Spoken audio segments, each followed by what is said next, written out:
Hello and welcome to this video about a topic in linear algebra. And as always, first I want to thank all the nice people that support this channel on Steady. The topic for today is the so-called Jordan normal form. This one is such an important problem that I will do a couple of videos about it. This one is now part 1, where I want to talk a little bit about the concept of the Jordan normal form. Now I should immediately mention that the name comes from a French mathematician called Camille Jordan.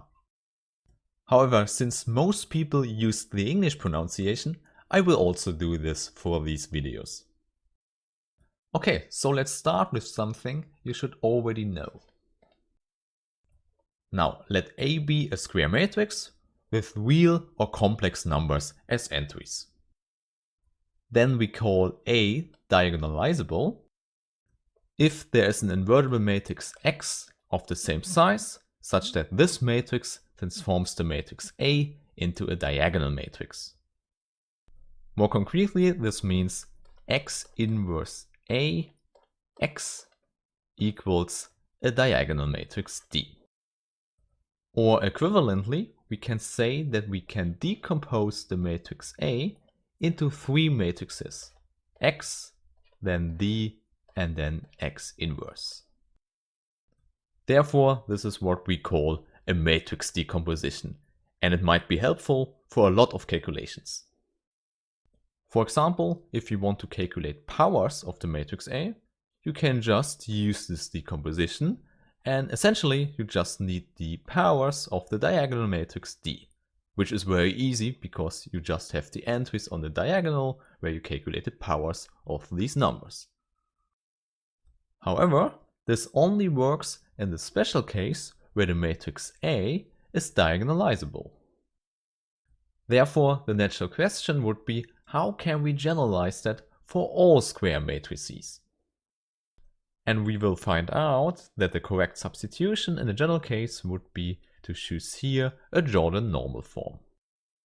Now I can already tell you that in our context such a Jordan normal form always exists. Which means if I choose a square matrix with complex valued entries, then we have always a Jordan normal form. Two important things I should point out here. First, I speak of a Jordan normal form, which means J is not uniquely given in general. There could be several Jordan normal forms which should be similar in some sense. Secondly, the complex numbers on the left also include the real numbers, so we could have a matrix A which only has real numbers as entries. However, this does not necessarily mean that also J has only real numbers as entries. Here we maybe really need the complex numbers. Okay, if we have a Jordan normal form, it also means we have an invertible matrix X as before, such that we have the matrix decomposition. Please also note, if A is diagonalizable, this Jordan normal form has to be the diagonal matrix from before. So we have indeed a generalization. J could be a diagonal matrix, but in general it is not. Okay, let's look at an example. I want to choose a matrix which is large enough such that we can talk about all possible cases that can happen. So I choose a matrix which is 9 times 9. And now I assume that we already know the eigenvalues of A. I want 2, 3 and 4 as eigenvalues, and I also want to know the algebraic multiplicities, and we choose the algebraic multiplicity of 2 as 3, and 4 for 3, and 2 for 4. So please remember, the algebraic multiplicity is, by definition, how often one finds the eigenvalue as a 0 in the characteristic polynomial. Hence, if we add up all the algebraic multiplicities, we have to get out 9 again. Therefore, we know such a case can happen, and now we can think about different possibilities. If the matrix A was diagonalizable, we would find as a Jordan normal form just a diagonal matrix where we find these eigenvalues on the diagonal. Of course, there are different possibilities for the order of these eigenvalues, but we know how often they should occur, exactly with the algebraic multiplicities. However, what we really want for the Jordan normal form is to group the same eigenvalues. In addition, as an option, you could say, I also want that the eigenvalues increase. And then indeed, the order is fixed. Putting the eigenvalues into these groups is what we usually call Jordan blocks. This means that we have exactly 3 Jordan blocks here. For each distinct eigenvalue, we have exactly 1 Jordan block. Hence, the first thing you should remember is that the algebraic multiplicity gives you the size of the corresponding Jordan block.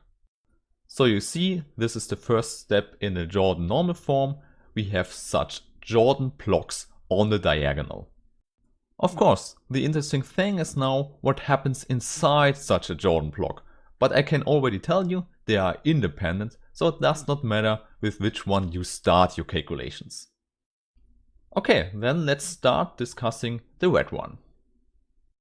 Since we didn't fix the matrix A, I just gave you the eigenvalues and the algebraic multiplicities. We can't do any calculations, but we can look which different possibilities could happen. To be more precise, we have these Jordan blocks and the size, but we don't know what is up here inside the block. But we know there are only few possibilities. The first case I already mentioned, we could have a diagonalizable matrix A, which means for this block here, we have zeros outside of the diagonal with 2's. We usually emphasize that by drawing a new box here, where all the non-zero numbers are. So we have one box here, we have one small box here, and one here. And these are now called Jordan boxes inside the big Jordan block. Now we already know where this comes from, because besides of the algebraic multiplicity, we also have the geometric multiplicity. And because we are here in the diagonalizable case, we know the geometric multiplicity has to be the same as the algebraic multiplicity. So here 3. And this 3 corresponds to the 3 Jordan boxes inside the block. Hence you might have already have guessed that we find different cases for different geometric multiplicities. So the next case would be geometric multiplicity of 2, which already means that we just have 2 Jordan boxes. Please note, from the geometric multiplicity, we only know the number of the boxes, not the size. But here we don't have any choice. We know we can have one box of size 2 and one of size 1. Of course, we could change the order of the boxes, but this would be essentially the same, so normally we would ignore the order. Most importantly here to remember is that in a Jordan box, above the diagonal, you always find 1's. So here would be 1, 1. Okay, and the last case here is of course just having one Jordan box. So geometric multiplicity of 1 means one box fills out the whole Jordan block. This also means that we have the 1's above the diagonal, so a 1 here and here the other one. And now these are all the 3 possibilities we have for our 3 times 3 Jordan block. Here the geometric multiplicity tells us in which case we are. However, this will change now if we look at a 4 times 4 Jordan block. Okay, then let's copy the light blue one here. And then of course the first case would be to have 4 small Jordan boxes. As before, this corresponds to the geometric multiplicity of 4, and then we don't have any other choice than to choose the smallest Jordan box here, which means 1 times 1, and then we can have 4 of them. A similar thing happens now if we look at the geometric multiplicity of 3, so we have 3 boxes. Here you see if we want 3 boxes, we need 1 2 times 2 box and 2 1 times 1 boxes. As before, if we are not interested in the order of the boxes, this one is the only possibility for geometric multiplicity of 3. Okay, and of course we don't forget the 1 here. Now in the next case, so geometric multiplicity of 2, we have indeed 2 different possibilities. Maybe that's not so surprising, because if you want to choose 2 Jordan boxes, you can immediately see that you can choose 2 big ones, so this one and this one, or you choose a very large one, so a 3 times 3 box, and a small one. They are indeed different now, because the sizes don't coincide. Now, this is very important to note. In this case, it's not sufficient to know just the algebraic and the geometric multiplicity to conclude how the Jordan block has to look. It was sufficient in the case above because the block was very small. Here the block is bigger, but it's still sufficient to know the geometric and algebraic multiplicity here and here, but not here anymore. And that's important because you have to know where you need more calculations than just the multiplicities. Okay, so you have seen an example here. And of course, for the sake of completeness, I give you here the last possibility when the geometric multiplicity is just 1. However, this always means the same. We just have one box, so the box fills out the whole Jordan block. Well, maybe that's good enough for an introduction how the Jordan normal form looks like. For the end of this video, I want to give you a short recipe how to calculate the Jordan normal form for a given matrix. And in the next video, I will do this then in all detail with a good example. Okay, so the first step here you already know, you have to calculate all the eigenvalues. So maybe we call them just lambda with index 1, 2, and so on, and we say they are all different and we have k of them. I've already told you the Jordan blocks, which means the eigenvalues are independent, so you can start with any of them. However, in the end you have to do it for all of them, so the next steps you do for all eigenvalues separately. This step you might have already done. You look how often occurs lambda I as a 0 in the characteristic polynomial. And then you calculate the geometric multiplicity of lambda I. And this one is nothing more than calculating the kernel of the matrix minus lambda I times the identity matrix, where I use this 1 here. And then we look at the dimension.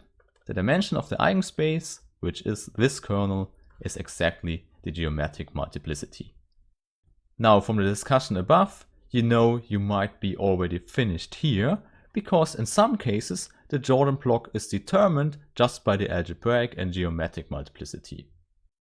If not, we need the next step where you calculate the next powers of A minus lambda I identity matrix. So first you would square the matrix, then look at the kernel, and then calculate the dimension of this one.